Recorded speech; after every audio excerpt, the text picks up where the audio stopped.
קוראים לי קשקשת, קשקשת זה שמי, כמעט ושכחתי, שלום.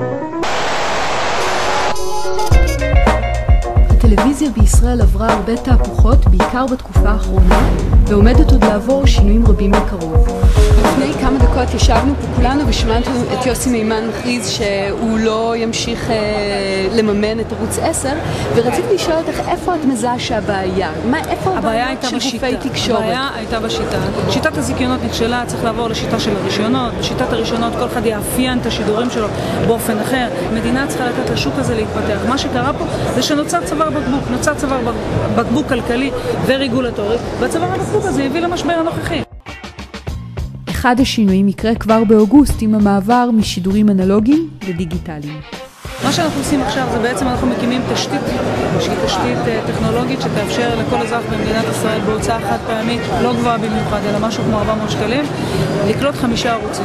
קודם כל, המהפכה הצרכנית הזאת מיועדת בראש ובראשונה לצרף קהלים חדשים שהיום כתוצאה מבעיות כלכליות לא נמצאים בכלל ליד המסך. אז בהוצאה חד פעמית כזאת, כאשר המדינה התחייבה שהיא תאפשר חלוקה של ואוצ'ר וסיוע בקנייה של הממיר, האוכלוסיות האלה התחברו. זה יוצר פה חברה שמבחינת המידע, התשתית של המידע, מקבלת את מרב תשתית המידע, היא מחוברת לחדשות, היא מחוברת לתכנים, ומי שרוצה את האקסטרה יוכל לשלם על זה.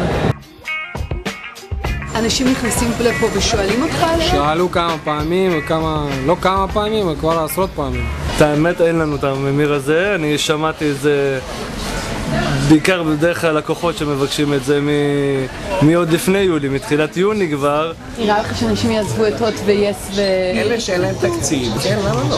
בוודאי. אלה שאין להם חיבור, אין להם תשתיות, ולא צריכים יותר מאשר הם מ4 הערוצים. בוודאי, סך הכל זו הוצאה כספית גבוהה מאוד. זאת אומרת, תכלס שאני באה וקונה את הממיר הזה, משלמת עבורו נגיד את 400 שקל או כמה שזה יעלה, אני נרשמת במשרד התקשורת כמישהי שיש לה את הממיר, ואז הרבה יותר פשוט בטח לגבות ממני גם את אגרה זה כמו מיסים. נכון. מיסים צריכים לשלם בזמן. סליחה שאני צוחק, אבל לא רוב עם ישראל עושה את זה. כבר היום אפשר לחבר מחשב ולצרוך IPTV. אנחנו נמצאים ברשת בג, ואתה פה הצעת את הדבר הזה היפה והנחמד הזה, שמתחבר לממיר, אני מבינה? לממיר הדיגיטלי? מתחבר לטלוויזיה. איזה טלוויזיה?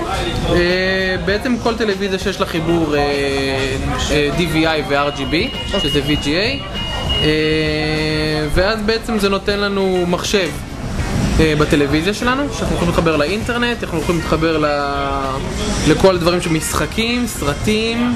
כמה עולה הדבר הנחמד הזה? הדבר הספציפי הזה עולה 3,700, שיש מחירים שמתחילים מ-1,200. יש טלוויזיות דור החדש שיש להם חיבור רשת. שיש להם חיבור רשת? כן. יש לך כזה דבר? יש טלוויזיה הזאת, דגל שמה? של פיליפס 8404, יש לה כניסה של חיבור רשת. זאת אומרת, את כל התכנים של המחשב אפשר לראות פה במסך. זה כבר בילטין. אנחנו עוברים עכשיו לשידורים דיגיטליים, אבל השאלה אם זה לא איזשהו שלב מעבר עד שנגיע לשידורים שהם נגיד שידורים אינטרנטיים. זאת אומרת, הרי זה מתבקש. אם תשאלי את חברות הכבלים והלוויין, הם יתריעו על העניין הזה, הם מדברים על זה, הם אומרים שזה ממש נמצא בדלת. זה יוזיל עלויות בצורה משמעותית אם חברות יעברו לשידורים אינטרנטיים? אני יודעת שזה לא יהיה דבר שמה בכך. וזה הכל תלוי עכשיו בנושא של תשתיות, כי שמענו שבזק התחילה להניח בראשון ובנס ציונה. זה תלוי בנושא של תשתיות וזה תלוי בנושא של רפורמה בשוק התקשורת, כמו שרואה את שר התקשורת. שר התקשורת יצטרך לשאול את עצמו שאלות קשות בעניין הזה. בזק פורסת היום את רשת NGN, זאת רשת שתאפשר גלישה באינטרנט מהיר במהירות של עד 50 מגה. היא פרוסה היום כבר בכמעט 150,000 בתי אב בישראל. יש פה פוטנציאל בלתי נגמר. כל הטלפוניה הופכת להיות טלפונית voice over IP. מגיעים קצבים גבוהים שמאפשרים בעצם לטלוויזיה להתפתח על האינטרנט ולשחקנים חדשים להציע שירותי טלוויזיית high definition על האינטרנט. בעצם זאת הנוסטרדה, זה מידע שכולם חיכו לה, וב-2010 היא מגיעה לישראל. קודם כל זה הופך את בזק להיות הכי טוב בבית, זה מה שאנחנו אומרים כל הזמן. זאת לא תהיה מהפכה שדווקא בזק תציע בשירותי טלוויזיה. הרבה שחקנים, חלקם שחקנים גלובליים, שהיום אנחנו לא מכירים בישראל, יגיעו ויכולו להציע פה שירותי טלוויזיה מחו"ל לגבי הרשת הזאת. זה משנה את כל המודל העסקי שנשען עליו שוק הטלוויזיה. אתה חושב שגם בזק תהפוך להיות חברה קצת שונה? היא תהפוך, אבל היא לא תהפוך להיות חברת תוכן או טלוויזיה. כרגע אלה לא התוכניות שלנו. אלה חברת תשתיות? חברת תשתיות ושירותים, נמשיך להיות טלקו שמספק תשתיות ושירותים, אבל תוכן וטלוויזיה בינתיים אנחנו משאירים את זה לאחרים.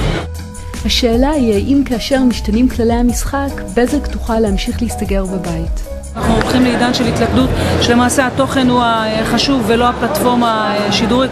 יש גם את העניין הזה, גם על זה צריך לתת את הדעת. את מדברת כל הזמן שהנושא הוא, שזה יהיה כמה פלטפורמות וכו'. יהיה איחוד בין חברות סלולר לחברות שיש להם... האמת היא שאלה שאלות שמונחות. א', יש פוטנציאל, ב', זה מונח היום ממש על שולחנו של שר התקשורת. הוא הקים עכשיו ועדה שיחד עם מועצת הכבלים והלוויין שאמורה לדון בכל העניין הזה, הם יקבלו את ההחלטות, הן באמת החלטות ברמת המחוקק. בפני חברות הסלולר נפתחת הזדמנות אדירה. השאלה היא אם הן ישכילו לנצל אותה. תראי, אני לא רואה בשום מקום את החידוש הענק מבחינת הצרכן ב-Voice over IP. אני בסך הכל לא רואה את זה כאיזושהי מהפכה.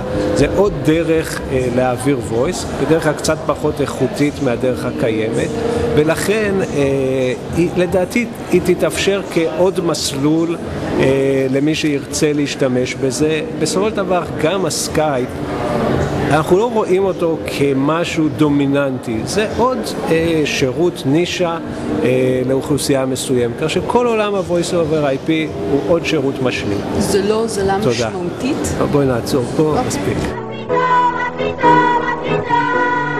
תשאלו מה פתאום הם קוראים לי קשקשת, באמת מה פתאום, מה פתאום